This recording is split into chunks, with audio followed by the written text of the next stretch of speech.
तुम्ही माझ्याकडे बघत असताना मी सरकारच्या विरोधात बोलतोय असं समजण्याच्या ऐवजी तुम्ही अध्यक्ष आणि मी सदस्य, तुम्ही अध्यक्ष आणि मी सदस्य असं आपलं नातं आहे. आणि म्हणून जरा माझ्याकडे बघितलं मी आपण चांगलं बोलताय म्हणून आपलं ध्यानपूर्वक ऐकतो. असं होय. बरं बरं, मग मला माहित नव्हतं हे आपलं बघण्याची पद्धत. चला घडवू विकसित महाराष्ट्र, विकसित महाराष्ट्र 2047 महाराष्ट्र व्हिजन डॉक्युमेंट. मला कळत नाही तुम्हाला की सगळ्या ठिकाणी ही जाहिरातबाजी करायची तुम्हाला काय एवढी गरज काय? अध्यक्ष महोदय, जागेवर काय नाही, तुमच्या काय ढिकलाचा पंचनामा करायचा का? ही बोलण्याची सुद्धा मदार, ही मजल. तुम्ही गृहराज्यमंत्री आहात, माहिती घ्या. तुमची ही जबाबदारी बनते की अशा पद्धतीने जर कोणतरी निराश होऊन हताश होऊन जर या निर्णयाप्रत जात असेल तर आपल्याला समाज प्रबोधन करावं लागेल. आपल्याला त्या ठिकाणी तू अशा पद्धतीने आत्महत्या करू नकोस. जीवनामध्ये संघर्ष अनेकांच्या वाट्याला येतो, का आपल्याच वाट्याला येतो अशातला भाग नाही. मला वाटतं मी केलंय ते बरोबर आहे, सचिवाने आपल्याला चुकीचं सांगितलंय असं माझं समज आहे. एक मिनिट, मी याच्यावर भाषण केलं पाहिजे. प्रस्तावावर मी म्हटलं की 293 वर मी बोलायला उभा आहे. मी भाषण करेन. मी भाषण केल्यानंतर आपण प्रस्ताव वाचून दाखवाल अशी एक प्रथा आहे. पण आपण म्हणता त्या पद्धतीने मी काय करावं तेवढं मला मार्गदर्शन करा.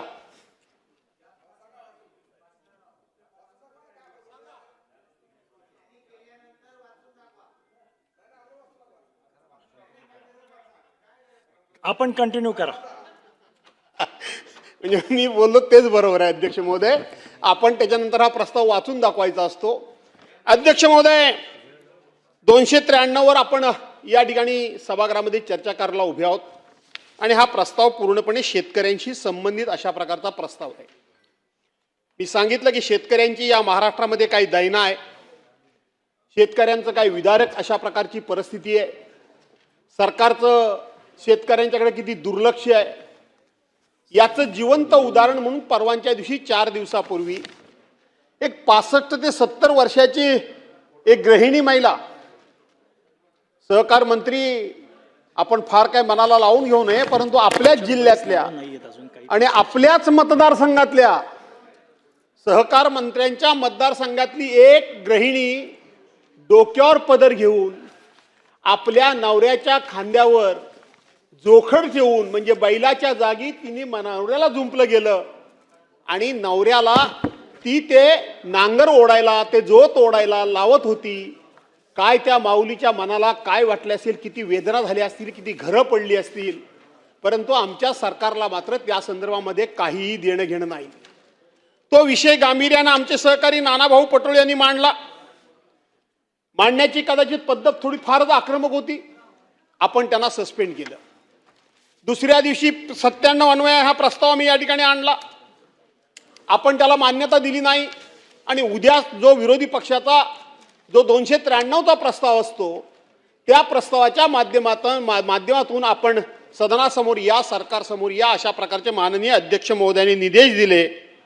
आम्ही सकाळपासून वाट बघत होतो की 97चा प्रस्ताव, याचा अर्थ असा की सभागृहासमोरचं सगळं कामकाज बाजूला सारून त्या 97 अन्वये, नियम 97 अन्वये त्या प्रस्तावावर चर्चा सुरू करणं, याचाच अर्थ त्या प्रस्तावाचं गांभीर्य, याचाच अर्थ त्या प्रस्तावाची गांभीर्यानं दखल सरकारनं किती घेतली आहे आणि त्या ज्याच्या बाबतीत ही दखल घेतली आहे त्याच्या बाबतीत त्या वर्गाला, त्या समूहाला त्या ठिकाणी संदेश जातो की आमच्या पाठीमागं कोणतरी आमच्या पाठीमागं उभं आहे, आम्हाला कोणाचा तरी आधार आहे. परंतु तशा प्रकारे काय आपण सरकार म्हणून त्या प्रस्तावाला चर्चेला काही मान्यता दिली नाही आणि म्हणून आता आपण या प्रस्तावासमोर त्या संदर्भामध्ये आपण चर्चा करतो आहोत. अध्यक्ष महोदय, आपण या ठिकाणी प्रस्तावामध्ये सुरुवातीलाच म्हटलेलं आहे की आपण अनेक ठिकाणी म्हणजे मे महिन्यामध्ये अवेळी पाऊस पडला आणि हा अवेळी पाऊस पडल्यामुळं अनेक ठिकाणी नदे नाले हे भरून वाहिले. नदे नाले आपल्या त्या ठिकाणी प्रवाह आहेत किंवा त्या एकंदरीत ते नाल्यांची एकंदरीत म्हणजे प्रवाहाची हद्द आहे, ती हद्द ओलांडून त्यांनी अनेक ठिकाणी तो पाऊस प्रचंड प्रमाणामध्ये पडल्यामुळं अनेक ठिकाणी नद्यांचं पाणी पात्राबाहेर गेलं. अनेक ठिकाणी दरडी कोसळून संपूर्ण जनजीवन विस्कळीत झालं. केळी असतील, पेरू असतील, द्राक्ष असतील, डाळिंब असेल, धान म्हणजे भात असेल, कांदा असेल, या सगळ्या प्रकारच्या शेतीचं पुरेपूर वाटोळ या ठिकाणी लागलं आणि शेतकरी हा पूर्णपणे हवालदिल झाला. अध्यक्ष महोदय, हा पाऊस अवेळी पडला. अशा पद्धतीचा पाऊस खरं तर अवेळी पडल्यानंतर पुन्हा पाऊस हा रेग्युलर पडतो, परंतु 14 मेला जो पाऊस सुरू झाला तो पाऊस जवळजवळ कायमच सुरू झाला. मध्यंतरी या पावसानं पूर्णपणे दडी मारली होती आणि दडी मारलेल्या पावसामध्ये सुद्धा आपण जर बघितलं तर या पावसानं खूप मोठी दाणादाण सर्वांची उडवलेली आहे. अध्यक्ष महोदय, आज आपण जर बघितलं तर 1 जानेवारी ते 31 मार्च 2025 पर्यंत या ठिकाणी 267 मराठवाड्यातल्या या आणि विदर्भातल्या शेतकऱ्यांनी आत्महत्या केल्या. 267 आत्महत्या विदर्भ आणि मराठवाड्यातल्या लोकांनी हे जानेवारी ते मार्च महिन्यापर्यंत केल्या आणि जवळजवळ गेले 15 वर्षभरामध्ये अनेक जवळजवळ हजारो शेतकऱ्यांनी अशा प्रकारच्या आत्महत्या केल्या. अध्यक्ष महोदय, आपण मागच्या निवडणुकीच्या पूर्वी या शेतकऱ्यांना आश्वासित केलं होतं, त्यांच्या अपेक्षा वाढवल्या होत्या, त्यांच्यासमोर फार मोठी स्वप्न उभी केली होती की आम्ही 7-12 कोरा कोरा कोरा कोरा आणि कोरा करू. कोरा कोरा कोरा केला, त्यांच्याकडून सत्तेवर येण्याचं काम केलं आणि आता आम्ही आमच्या सोयीनं या ठिकाणी सरकार सांगतंय की आम्ही शेतीला या ठिकाणी आम्ही शेतकऱ्यांचा कर्जमाफ तर करणारच आहोत, परंतु योग्य वेळेला आम्ही कर्जमाफ करू. योग्य वेळ म्हणजे कधी? निवडणुकीच्या पूर्वी तुम्ही लोकांना आश्वासनं दिलेत, ती आश्वासनं दिलीत ती निवडणुकीकरता दिलीत. आता पुढच्या निवडणुकीपर्यंत शेतकऱ्यांनी वाट बघायची का? तशाच पद्धतीनं अध्यक्ष महोदय, आपण महिलांना सांगितलं, महिला भगिनींना सांगितलं, लाडक्या बहिणी म्हणून सांगितलं की आम्ही 2100 रुपये तुम्हाला करून देणार आहोत. आता आपण म्हणता आम्ही बोललो नाही असं म्हणत नाही, परंतु योग्य वेळेला आम्ही देऊ. म्हणजे तुमची ही निवडणूक योग्य वेळ ही लोकांच्या भावनेशी खेळून निवडणुका जिंकणं म्हणजे योग्य वेळ. लोकांच्या भावनेशी खेळ करणं आणि सत्ता मिळवणं ही योग्य वेळ. अशा प्रकारचा संदेश एक महाराष्ट्रामध्ये गेलाय आणि हा केवळ संदेश नाही तर ही वस्तुस्थिती अध्यक्ष महोदय. आणि म्हणून आपल्याला या ठिकाणी या प्रस्तावाच्या माध्यमातून सरकारला उत्तर द्यावं लागणार आहे की आम्ही शेतकऱ्यांचं कर्ज नक्की कधी माफ करणार आहोत. आपली योग्य वेळ, ही योग्य वेळ म्हणजे ही वेळ कधी येणार आहे ही एकदा या महाराष्ट्रातल्या तमाम शेतकऱ्यांना आपल्याला सांगावं लागेल आणि शेतकऱ्यांना त्या ठिकाणी आश्वासित करावं लागेल. जो शेतकरी आत्महत्या करतोय, जो शेतकरी भयभीत झालेला आहे, जो शेतकरी बैलाच्या जागी स्वतःला जोताला जोडून घेतोय, त्याला आपल्याला या ठिकाणी आश्वस्त करावं लागेल. त्याला त्या ठिकाणी आपल्या सर्वांना एक निश्चित अशा स्वरूपाचा शब्द द्यावा लागेल आणि तो शब्द केवळ निवडणूक जिंकण्याकरता नाही. जिल्हा परिषद आणि पंचायत समिती या निवडणुका आल्यात, नगरपालिका महानगरपालिकाच्या निवडणुका आल्यात. अध्यक्ष माझ्याकडे बघितलं तर चालेल, तुम्ही आता तिथे अध्यक्ष म्हणून आहात, पक्षाचे आमदार म्हणून नाही आहात. त्यामुळं तुम्ही माझ्याकडे बघत असताना मी सरकारच्या विरोधात बोलतोय असं समजण्याच्या ऐवजी तुम्ही अध्यक्ष आणि मी सदस्य, तुम्ही अध्यक्ष आणि मी सदस्य असं आपलं नातं आहे. आणि म्हणून जरा माझ्याकडे बघितलं मी आपण चांगलं बोलताय म्हणून आपलं ध्यानपूर्वक ऐकतोय असं. म्हणून होय, आपल्याकडे बघतोय. बरं बरं. मग मला माहित नव्हतं हे आपलं बघण्याची पद्धत. होय होय होय, चालेल. आणि म्हणून अध्यक्ष महोदय की आता जवळ जिल्हा परिषदेच्या पंचायत समितीच्या निवडणुका आल्या आहेत, नगरपालिका महानगरपालिका नगरपंचायतीच्या निवडणुका आल्या आहेत. म्हणून फक्त लोकांना गुळ लावण्याचं काम, त्यांच्या कोपराला गुळ लावण्याचं काम अध्यक्ष महोदय होता कामा नये या सरकारकडून. आणि म्हणून या सरकारनं केवळ निवडणुका जिंकण्याकरता म्हणून आम्ही लोकांच्या कोपराला गुळ लावत नाही. गुळ तर लावलाय पण कोणाच्या तोंडात काही जात नाही. अशा पद्धतीची सरकारची वागण्याची पद्धत आणि वृत्ती असता कामा नये अध्यक्ष महोदय. आणि म्हणून ठोस अशा प्रकारचा सरकारने या ठिकाणी शब्द अध्यक्ष महोदय दिला पाहिजे. अध्यक्ष महोदय, पर हेक्टरी या शेतकऱ्याला नुकसान भरपाई म्हणून सरकारनं किमान 50,000 रुपयाची तात्काळ मदत करण्याची गरज आहे. तात्काळ मदत करण्याची गरज आहे. अध्यक्ष महोदय, शेतकऱ्यांचे पंचनामे झालेले नाहीत. सकाळी ज्या ठिकाणी सभागृहामध्ये इथं प्रश्न उपस्थित करत असताना कोणीतरी सांगितलं की जिओ टॅगिंगच्या माध्यमातून वगैरे, अरे जर रेंजच नसेल, तिथं जर नेटवर्कच नसेल तर तुम्ही अशा पद्धतीनं ऑनलाईन पद्धतीनं हे पंचनामे तुम्ही करायला सांगितलेत. सरकारच्या वतीनं अध्यक्ष महोदय हे सांगितलं गेलं की आमचे तलाठी ट्रेंड आहेत, आमचे सर्कल इन्स्पेक्टर ट्रेंड आहेत, आमचे तहसीलदार ट्रेंड आहेत. आम्ही मान्य करतो तुमचे सरकारी कर्मचारी सरकारी अधिकारी जरूर ट्रेन असतील, पण सर्वसामान्य शेतकरी अजून पुरेपूर ट्रेन व्हायला आपल्याकडे अजून खूप वेळ आहे. अजून त्याला ट्रेनिंग देण्याची आवश्यकता आहे. अजून त्याला त्याच्या संदर्भामध्ये जाणीव करून देणं ही सुद्धा आपल्या सर्वांची गरज आहे. त्याचं प्रबोधन होणं गरजेचं आहे. आणि म्हणून हे पंचनामे केवळ आपण ऑनलाईन पद्धतीनं करण्याच्या ऐवजी ऑफलाईन देखील पद्धतीनं केले पाहिजेत, अशा प्रकारची माझी तुमच्या सर्वांच्याकडे मागणी आहे, सरकारच्याकडे मागणी आहे. त्याचबरोबर त्यांना हेक्टरी 50,000 रुपये अध्यक्ष महोदय नुकसान भरपाई देणं, सरसकट नुकसान भरपाई देणं, हा सुद्धा सरकारनं निर्णय घेतला पाहिजे. त्यांची कर्जमाफी करणं, हा सुद्धा सरकारनं निर्णय घेतला पाहिजे. सरकारनं म्हटलंय की आम्ही आता प्रत्येकाला सौर ऊर्जा पंपाच्या माध्यमातून या ठिकाणी वीज देणार आहोत. सौर ऊर्जा पंपाकरता लाखो लोकांनी त्या ठिकाणी पैसे भरलेले आहेत. लाखो लोकांनी. सर्वांना मिळते सौर ऊर्जा पंपाचं कनेक्शन? अध्यक्ष महोदय असंच झालं.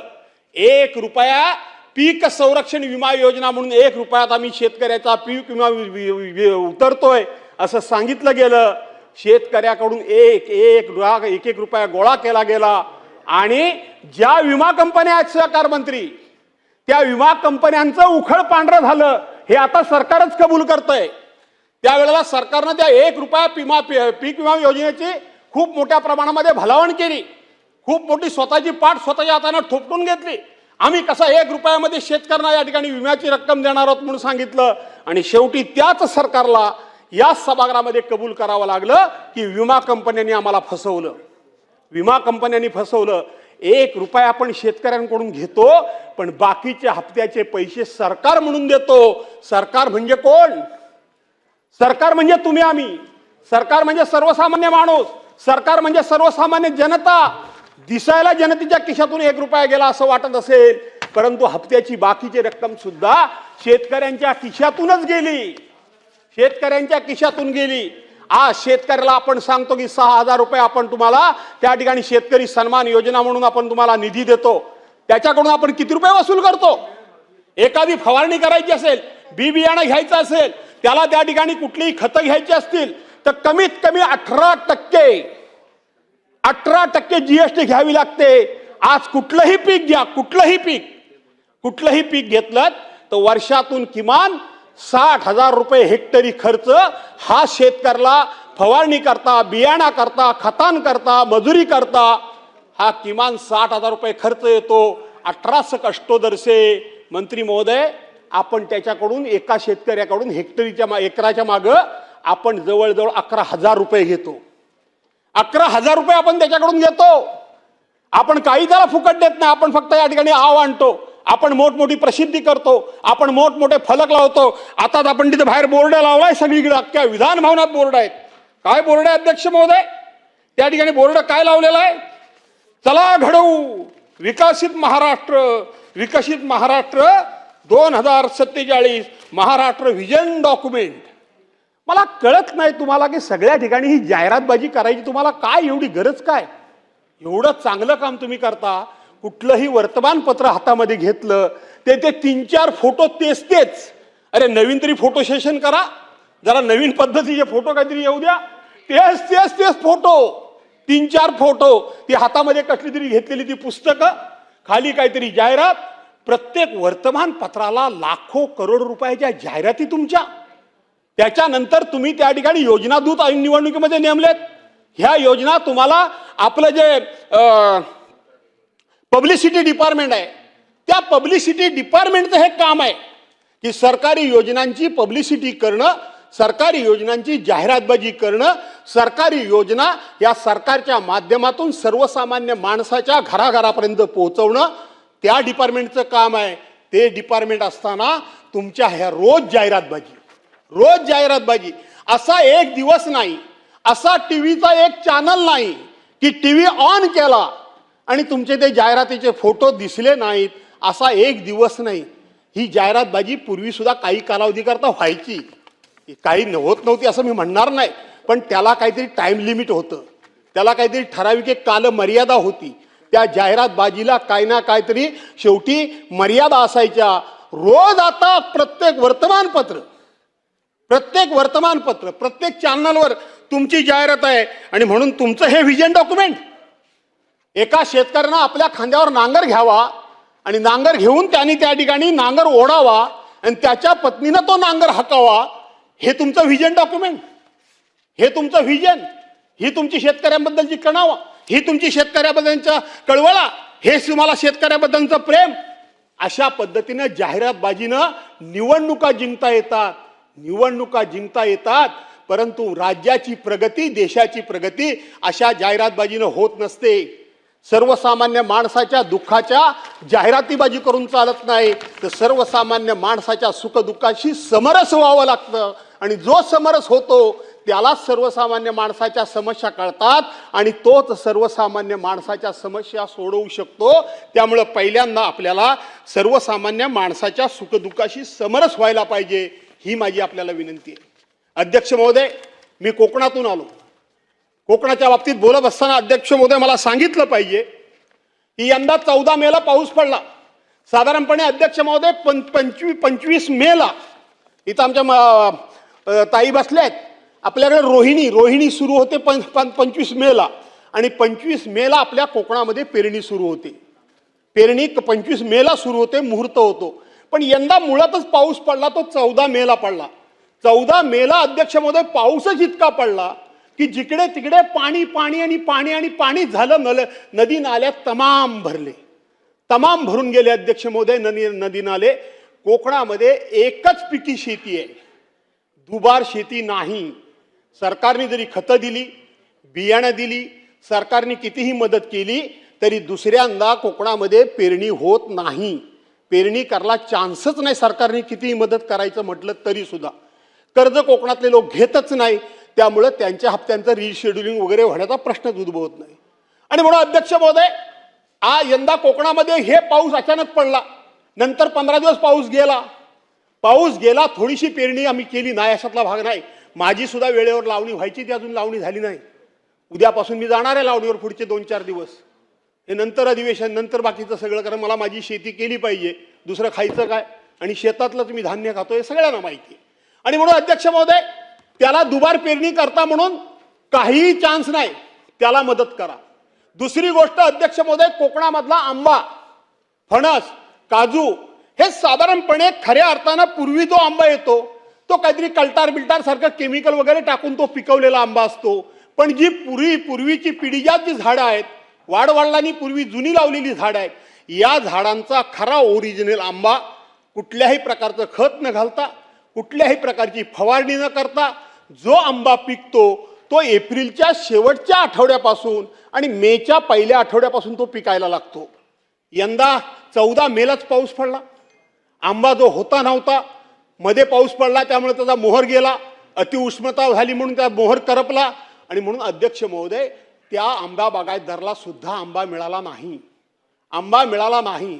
कोकणामध्ये पर्यटनाच्या माध्यमातून आम्हाला 4 पैसे मिळतात, परंतु मे महिन्यामध्ये संपूर्णपणे ही रस्त्यातली जी सगळी व्यवस्था विस्कळीत झाली, त्यामुळे पर्यटक सुद्धा कोकणामध्ये मोठ्या प्रमाणामध्ये जाऊ शकले नाही. तिथेही आमची अडचण झाली. अध्यक्ष महोदय, आणखीन एक अडचण मोठी झाली, ती मासेमारांची अडचण झाली. मासेमारी साधारणपणे आपण सरकारी नियमाप्रमाणे 1 जूनला बंद करतो, 1 जूनला बंद करतो, परंतु 14 मेलाच उधाण आल्यामुळं, 14 मेलाच समुद्र खवळल्यामुळं, 14 मेलाच या ठिकाणी अवकाळी पाऊस पडल्यामुळं त्यांना त्यांच्या होड्या बाहेर काढाव्या लागल्या आणि अध्यक्ष महोदय, त्यांची मासेमारी सुद्धा बंद पडली. म्हणजे पर्यटन अडचणीत आलं, बागायतदार अडचणीत आला, शेतकरी अडचणीत आला, मच्छीमार देखील अडचणीत आला. आणि म्हणून त्याला पॅकेज दिलं पाहिजे अध्यक्ष महोदय, पॅकेज दिलं पाहिजे. अध्यक्ष महोदय, रायगडमध्ये रब्बी पीक घेतलं जातं, रायगडमध्ये काही पावसाळी भात शेती होते. मी त्या एप्रिल मे महिन्यामध्ये त्या रस्त्यानं जात असताना डोळ्यातून पाणी आलं. सगळं शेत पिवळं धम्मक पिकलेलं होतं, सगळ्या शेतामध्ये भात तयार होतं. तुम्ही विदर्भातली मंडळी आमची धान म्हणते, आम्ही भात म्हणतो. हे सगळं भात तयार होतं, पिवळं धम्मक सगळी शेतं होती. वरून धो धो धो पाऊस पडला. अध्यक्ष महोदय, ते तयार झालेलं भात घेऊन जाणार कुठं, ते बाहेर काढणार कसं, त्याची कापणी करणार कशी, ते खाली कोसळल्यानंतर 3ऱ्या दिवसाला भात रुजतं, त्याला रुजतं अक्षरशः भात ते 3ऱ्या दिवशी. आणि म्हणून शेतकऱ्यांनी केलेली मेहनत त्याच्या डोळ्या देखत त्या ठिकाणी पूर्णपणे नाश पावली. रायगडमध्ये सुद्धा ही परिस्थिती निर्माण झाली. रायगडमध्ये ही परिस्थिती निर्माण झाली आणि म्हणून मी मगाशी कांदा म्हटलं, पेरू म्हटलं, बाकी सगळं धान म्हटलं, हा जसा कांदा म्हटलं असा जसा शेतकरी अडचणीत आलाय तशाच पद्धतीनं अध्यक्ष महोदय कोकणातला शेतकरी सुद्धा फार अडचणीत आलाय. त्याला या ठिकाणी पॅकेज देण्याची गरज आहे. मी धन्यवाद देतो सरकारला की सरकारनं मध्यंतरी एक घोषणा जाहीर केली की आम्ही शेती या मत्स्यमारीला शेती व्यवसायाचा दर्जा दिला. गेली 10-15 वर्ष अनेक वेळेला सभागृहामध्ये आणि सभागृहाच्या बाहेर आणि स्वतः मत्स्य विकास राज्यमंत्री असताना सुद्धा आपण प्रयत्न हा करत होतो की या मत्स्य व्यवसायाला शेतीचा दर्जा द्यावा, शेतीचा दर्जा मिळावा म्हणून आपण प्रयत्न करतो. तो सरकारने दिलं. मी सरकारचं अभिनंदन करतो. पण अजूनही त्याच्यामध्ये स्पष्टता नाही अध्यक्ष महोदय. तुम्ही त्या मत्स्य व्यवसायाला शेतीचा दर्जा दिला म्हणजे काय केलं त्याची काय स्पष्टता अजून कुठे दिसत नाही. त्या संदर्भातला GR निघालेला कुठे वाचनामध्ये येत नाही. ज्याच्या नावानं तुम्ही हे सगळं जाहीर करता ठीक आहे. दुसऱ्याला चांगलं म्हणण्याची आपल्याकडे प्रवृत्तीच नाही. श्रेय तुम्हाला जरूर घ्या.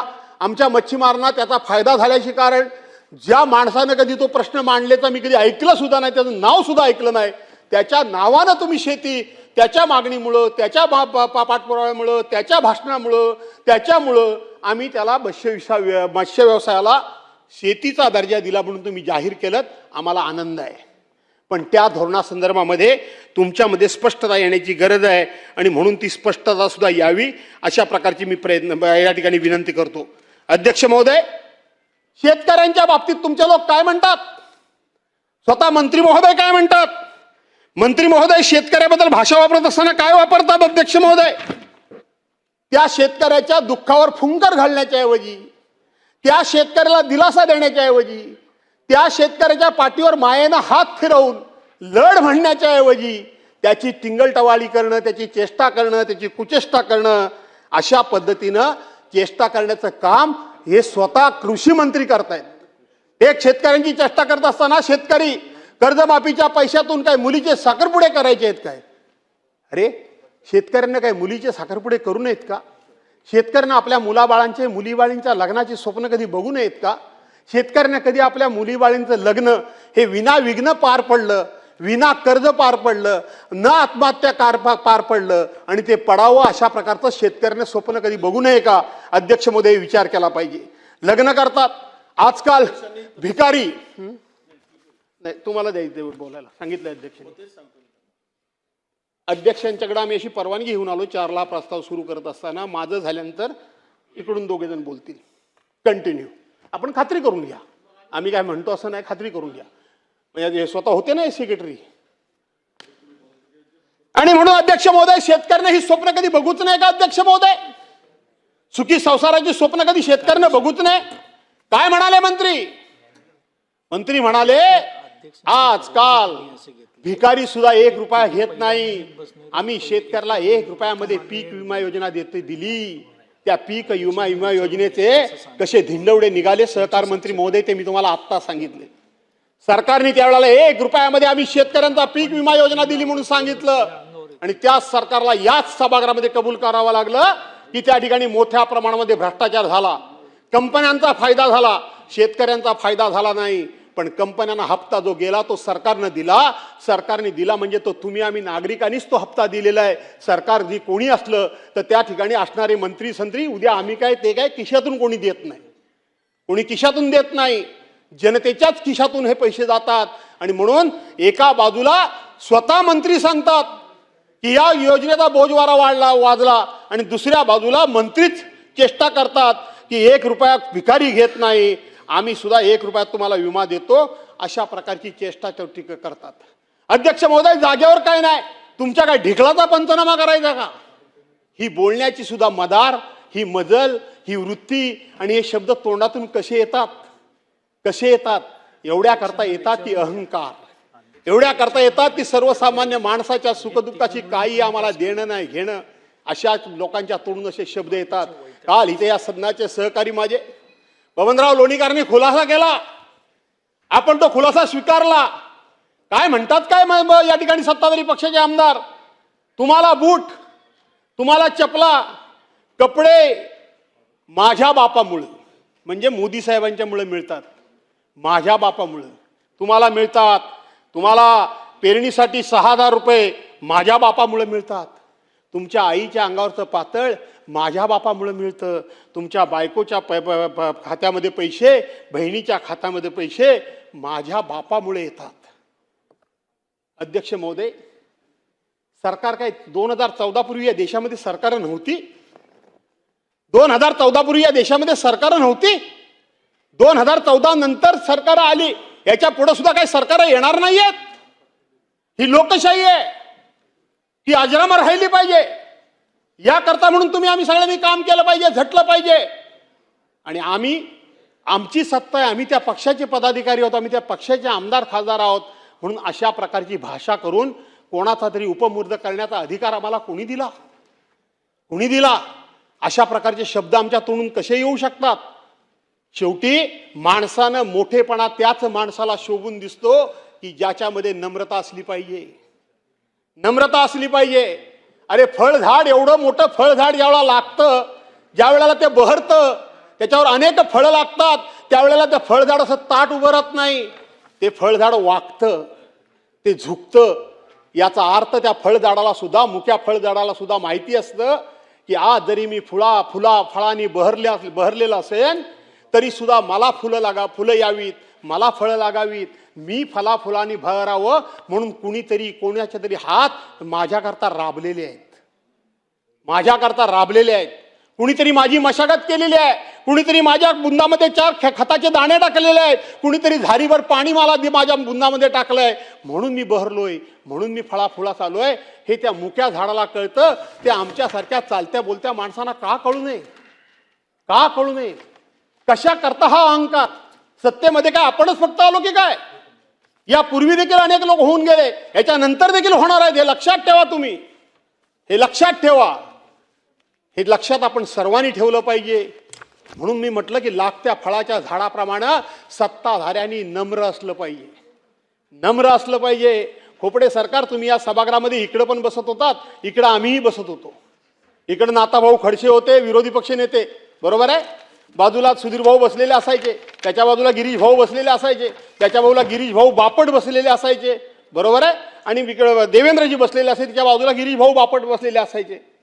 हे काँग्रेसवाले, हे मंत्रिमंडळामध्ये होतो, आम्ही मंत्रिमंडळामध्ये होतो. मी सुद्धा कधी कधी एक्साइट व्हायचो. इतकं हे लोक बोलायचे, आज एक शब्द ऐकून घेत नाहीत तुम्ही. इतकं बोलायचे, सरकारला एवढे अस्लाद्य शब्द वापरायचे. शिवीगाळा शब्द मी वापरत नाही, मी अस्लाद्य वापरतोय. एवढे वापरायचे हे काँग्रेसवाले, हे मंत्री संत्री. एकदा असा कान आणि एकदा असा कान. बडबडायचं किती ते बडबडा. मी स्वतः असं म्हणायचो, अरे काय एवढं ऐकून घेता? कशा करता ऐकून घेता? काय काय ते बोलले. त्यावेळेला हेच लोक मला समजावून सांगायचे, हे जयंतराव बाजूला बसलेले आहेत, असू दे, आपण सत्तेमध्ये आहोत. आपल्याला अनेक ठिकाणी न्याय मागायला जागा आहे. आपल्याला अनेक ठिकाणी आपली कामं करून घ्यायला जागा आहे. आपल्याला सत्तेचा आधार आहे. त्यांना आधार कोणाचा आहे? किमान त्यांना बोलण्याचं समाधान सत्ताधाऱ्यांना मिळतंय. बोलू देत, आपण सत्ताधारी आहोत, आपण ऐकून घेतलं पाहिजे. हे लोक मला सांगत होते आणि हे लोक वाटेल ते बोलत होते. समजून घ्या, सत्ताधारी पक्ष आणि विरोधी पक्ष याचं नातं कसं असलं पाहिजे. समीरजी, कुणाल, तुम्ही पण आपण एकत्रच काम केलेलं आहे. हसताय तुम्ही, ठीक आहे, परंतु आपण एकत्रच काम केलेलं आहे. हे सगळं आपण ऐकलंय. अनेक मंत्री आपण बघितले, अनेक मुख्यमंत्री बघितले, अनेक अध्यक्ष आम्ही बघितले. नाही अशातला भाग नाही. पण अशा प्रकारची भाषा वापरण्याचा अहंकार, आणि मला त्यांना कोणीतरी झापलं, त्यांना कोणीतरी बडबडलं, त्यांना कोणीतरी तंबी दिली, त्यांना कोणीतरी सस्पेंड केलं, असं कुठं ऐकायला मिळालं नाही. पण नाना भाऊ नुसते तिथं डायसवर गेले, 1 मिनिटात सस्पेंड. 1 मिनिटात सस्पेंड तुम्ही केलं. कधी केलं? अध्यक्ष सातत्यानं मी त्याच्यावर बोलणं बरोबर नाही. माननीय मुख्यमंत्री महोदय म्हणतात की नाना भाऊनी माफी मागितली पाहिजे, पण माफी मागण्याचा अवधी सुद्धा आपण त्यांना दिला नाही. म्हणून अध्यक्ष महोदय, या ठिकाणी शेतकऱ्यांच्या बाबतीत फक्त आणि फक्त भाषण करून पोट भरणार नाही. अध्यक्ष महोदय, भाषण करून पोट भरणार नाही. एक माझ्या कोकणातला आणखीन एक विषय मला मांडला पाहिजे. इथं मंत्री महोदय कोकणातले बसलेत, किती गांभीर्याने घेतात मला माहित नाही, पण ऐकतात बऱ्यापैकी माझं. आपण काजू बोर्ड काढण्याचा इथे घोषणा जाहीर केली आपल्या सरकारने. आपण गेल्या वर्षी काजू बिला प्रत्येक किलोच्या पाणीमागे 10 रुपये अनुदान द्यायचं घोषणा आपण केली. सहकार मंत्री तुम्ही ऐकून घ्या, तुमच्या खात्याशी हा संबंधित विषय आहे. सभागृहामध्ये उत्तरामध्ये सांगा तुम्ही. ते 10 रुपये कोकणाला किलो मागे देण्याची घोषणा केली, पण प्रत्यक्षपणे त्या संदर्भातला GR, त्या संदर्भातली ऑर्डर कधी गेली? काय मंत्रिमंडळामध्ये बसून करताय? ऑर्डर गेली जुलै महिन्यामध्ये. योगेशजी, जुलै महिन्यामध्ये गेली. आपली काजू जून महिन्यामध्ये राहते का शिल्लक? मेच्या एंडलाच काजू संपून जातो ना. जुलै महिन्यामध्ये ऑर्डर गेली. ऑर्डर काय गेली की आम्ही किलोला 10 रुपये तुम्हाला अनुदान देणार आहोत, पण आम्हाला जीएसटीचं बिल द्या. जीएसटीचं बिल? अरे किरकोळीमध्ये भैयाना काजू लोक देतात, जीएसटीचं बिल देणार कुठं? तुमचा GR गेला ह्याच्यामध्ये जुलैमध्ये, तुमची ऑर्डर गेली जुलैमध्ये. मे महिन्याच्या एंडलाच काजू सगळा संपला आणि तो तुम्हाला बिल कुठलं देणार? आम्ही म्हटलं इकडचं तिकडचं बिल द्या, 2-10 पैसे तुम्हाला 4 पैसे मिळतील ते पदरात पाडा. ते म्हणले जीएसटीचं बिल पाहिजे. कुठून आणणार जीएसटीचं बिल? किती पैसे दिलेत ते जाहीर करा. फसवी योजना, कोकणाकरता एकमेव असलेली योजना, दुसरी सिंदूरच नसलेली योजना, तीही बंद झाली आहे. तीही बंद झाली आहे. आता मत्स्य विकास मंत्री इथं या ठिकाणी नाही आहेत. त्यांचं माझे वैचारिक मतभेद जरूर असू शकतात, पण त्यांना मी भेटून सांगत असतो कोकणाकरता काय काय करा. तुम्ही मत्स्य शेती जाहीर केले, तुम्ही केलीत, तुम्हाला श्रेय देऊ द्या न देऊ दे तो भाग वेगळा, पण कोकणाकरता त्या मत्स्य शेती म्हणून त्याचं स्वरूप काय असणार त्या संदर्भामधली एकदा स्पष्टता या ठिकाणी येणं गरजेचं आहे. मच्छीमारांच्या घराखालच्या जमिनी नावावर करण्याकरता 10-11 वर्ष मीच घालवली. आता ती जी सुरुवात झालेली आहे त्याचीही पूर्तता करा. अध्यक्ष महोदय, ही तुम्हाला विनंती करतो. आणि त्याचबरोबर आपण इथं सरकारची अवस्था काय आहे शेतकऱ्यांच्या प्रती, आणि ह्या राज्यामध्ये सरकारचं काय दिवाळं वाजलंय, आणि हा सरकार किती अशा पद्धतीनं शेतकऱ्यांच्या जीवाशी खेळतंय, त्याचाच एक रिपोर्ट आज लेखी स्वरूपामधला. अध्यक्ष महोदय, तुम्ही पण प्रश्नावली हातामध्ये घ्या. आजच्याच प्रश्नावलीमध्ये सरकारनं लिखित स्वरूपामध्ये या ठिकाणी प्रश्न क्रमांक 29 या विकास ठाकरे आणि बाकीचे सदस्य आहेत त्यांनी विचारलेल्या प्रश्नाला या ठिकाणी मंत्री महोदयांनी उत्तर दिलंय की होय होय राज्यात 1,82,433 कुपोषित बालकं आढळली. हे तुमच्या सरकारचं लिखित उत्तर आहे. ही तुमच्या सरकारची खरी खरी खरी वस्तुस्थिती आणि हे सरकारचं खरं रूप आणि स्वरूप आहे. रूप आणि स्वरूप आहे. तुम्ही बाहेर कितीही डांगोरा पिटा, कितीही मोठेपणा मारा, कितीही जाहिराती करा, कितीही कार्यक्रम करा, कितीही विरोधकांना अंडर एस्टिमेट करा, कितीही विरोधकांच्या योजना अडवून ठेवा, त्यांना विकासाला एकही रुपया देऊ नका, त्यांना ठाई ठाई वेटीस धरा, त्यांचं एकही काम करू नका, पण शेवटी ही बालकं जी आहेत ही राज्याची आहेत, ही तुमची आमची आहेत. तुम्ही राज्याचे ट्रस्टी आहात, तुम्ही राज्याचे मायबाप आहात. मायबाप सरकार म्हटलं जातं. मायबाप सरकारनं मायबाप या दोघांची भूमिका आणि जबाबदारी काय असते ही समजून, कर्तव्य काय असतात ही समजून घेण्याची गरज आहे. मी हे डिटेल्समध्ये सांगत नाही, परंतु आपण स्वतःहून कबूल केलंय की राज्यात 1,82,443 कुपोषित बालकं आढळली असून बाकीची गंभीर बालकं 30,800 आहेत. सकाळी इथं आरोग्याच्या विषयावर बरेच प्रश्न झाले. आरोग्याच्या बाबतीत आम्ही सातत्यानं सांगत होतो की सगळे सभागृहातले सदस्य, कोणी एकटा असं मी म्हणत नाही, आणि म्हणून सातत्यानं सभागृह सांगत होतं या राज्यातली आरोग्याचे 3-13 वाजलेले आहेत. त्याचं हे बोलकं उदाहरण आहे. आणि हा तुम्ही दिलेला लिखित स्वरूपाचा दस्तऐवज आहे, हा माझ्या हातातला दस्तऐवज नाही. आणि म्हणून यावरून हे सरकार शेतकऱ्यांच्या विरोधात कसं आहे, हे सरकार स्वतःच्या लोकांकरता कसं काम करतंय आणि सर्वसामान्य माणसाकरता काम कसं करत नाही, त्याचं हे जिवंत उदाहरण आहे. यापेक्षा फार काय मला बोलायची आवश्यकता वाटत नाही. आणि म्हणून 2-4 मुद्दे मी या ठिकाणी मांडले की आपण हेक्टरी 50,000 रुपयाची मदत ही शेतकऱ्यांना नुकसान भरपाई करता करा. त्या रायगडमध्ये सगळं भिजलेलं भात, कोकणामध्ये त्या ठिकाणी न झालेली पेरणी, मासेमारी, पर्यटन व्यवसाय, फळबागा ह्या उद्ध्वस्त झाल्या, त्यांना पॅकेज द्या. त्याचबरोबर केळी असतील, पेरू असतील, द्राक्ष असेल, डाळिंब असेल, धान असेल, कांदा असेल, अशा प्रकारची शेतकऱ्याची झालेलं वाटोळं, हे वाटोळं सुद्धा आपण सर्वांनी समजून घेण्याची गरज आहे आणि म्हणून त्यांना मदत करा. राहिला प्रश्न इथे या ठिकाणी थोडासा एक शेवटचा मुद्दा जो आम्ही मांडलेला आहे तो 12,000 रुपये शिपायाने 10,000 रुपये तुटपुंजा पगारामध्ये सगळे क्लास 3 क्लास 4 हे सगळे आउटसोर्सिंग, सगळा कर्मचारी वर्ग आउटसोर्सिंगचा.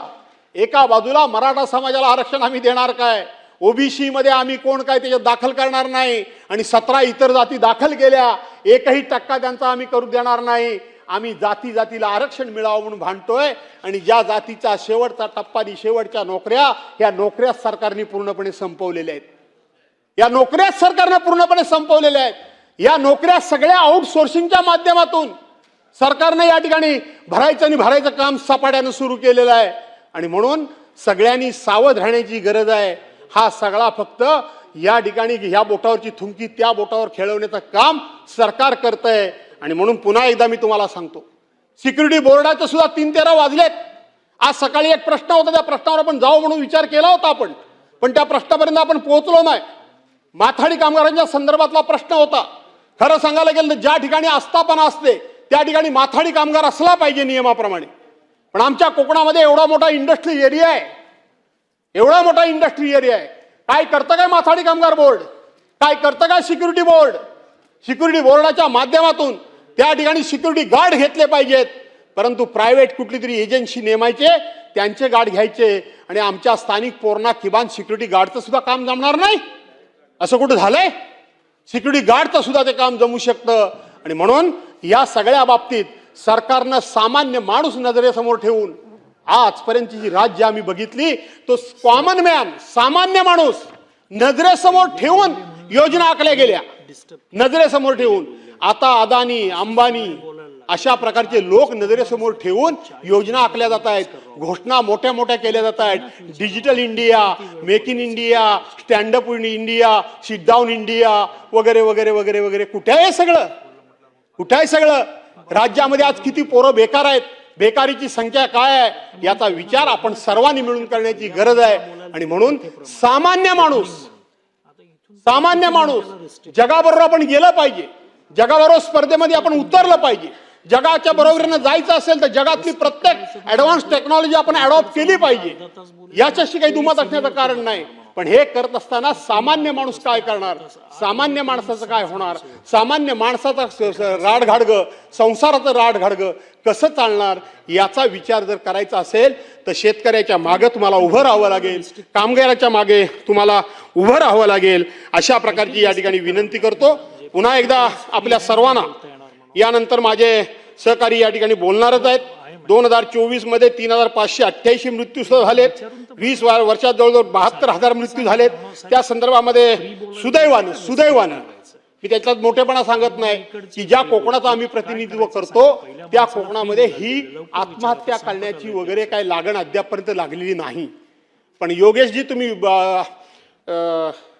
गृहराज्यमंत्री आहात, तुम्ही माहिती घ्या, आपल्या रत्नागिरी जिल्ह्यामध्ये सुद्धा, सिंधुदुर्गामध्ये सुद्धा एखादी घटना घडली असं माझ्या वाचनात आहे, मी कन्फर्म नाही, परंतु आपल्या रत्नागिरी जिल्ह्यात सुद्धा यंदा 3-4 आत्महत्या झाल्या. त्या 3-4 सुद्धा जसं इकडच्या भागामध्ये तसंच त्या भागामध्ये आपल्याकडं हताश होऊन खिशामध्ये पत्र लिहून ठेवलं की कर्जबाजारीपणामुळं, शिक्षण घेऊन नोकरी नसल्यामुळं, शिक्षण घेऊन लग्न कार्य होत नसल्यामुळं, शिक्षण घेऊन मी माझ्या आईवडिलांना कुठेही मदत करू शकत नसल्यामुळं मी हताश होऊन आत्महत्या करतोय. अशा 3-4 आत्महत्या सुद्धा आपल्याकडे झालेल्या आहेत. मी त्या आत्महत्या झाला असं अजूनही म्हणायला तयार नाही, पण तरी सुद्धा तुम्ही गृहराज्यमंत्री आहात, माहिती घ्या, तुमची ही जबाबदारी बनते की अशा पद्धतीने जर कोणतरी निराश होऊन हताश होऊन जर या निर्णयाप्रत जात असेल तर आपल्याला समाज प्रबोधन करावं लागेल. आपल्याला त्या ठिकाणी तू अशा पद्धतीने आत्महत्या करू नकोस. जीवनामध्ये संघर्ष अनेकांच्या वाट्याला येतो, काय आपल्याच वाट्याला येतो अशातला भाग नाही. तो संघर्ष आपण करू, परंतु असं सहजासहजी त्या संघर्षाच्या पुढे आपण गुडघे टेकून आत्महत्या करणार नाही. हा आत्मविश्वास त्याच्या मनामध्ये जागवावा लागेल आणि म्हणून ही जबाबदारी आपली आहे. आपण केवळ राजकारणाकरता एकमेकांवर आरोप टीका करणं त्या तेवढ्या पुरेशा ठीक आहेत, पण कायमस्वरूपी त्याच्यात अडकून पडू नका. तरुण आहात, तुम्हाला जर भवितव्य तुमचं घडवायचं असेल तर ह्या ठिकाणी आरोपातून तुमचं काही भविष्य घडण्यातलं नाही. मी तुम्हाला आजच सांगून टाकतो, काहीतरी विधायक काम करा, चांगलं काम करा, जे आपल्या कोकणाच्या फायद्याचं आहे, आपल्या कोकणाच्या हिताचं आहे.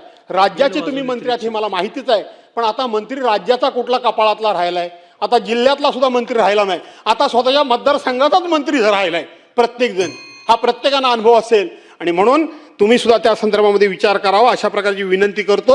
आणि ह्या 293च्या माध्यमातून या सरकारनं अहंकार सोडावा, मुजोरी सोडावी, शेतकऱ्यांचा उपमर्द करणं सोडावं, शेतकऱ्यांना नांगराला जुंपण्याचं पाप या सरकारनं करू नये, शेतकऱ्यांना मदत करावी आणि शेतकऱ्यांचे आशीर्वाद घ्यावेत अशा प्रकारचा आग्रह करून मी माझे विचार थांबवतो. जय हिंद, जय महाराष्ट्र.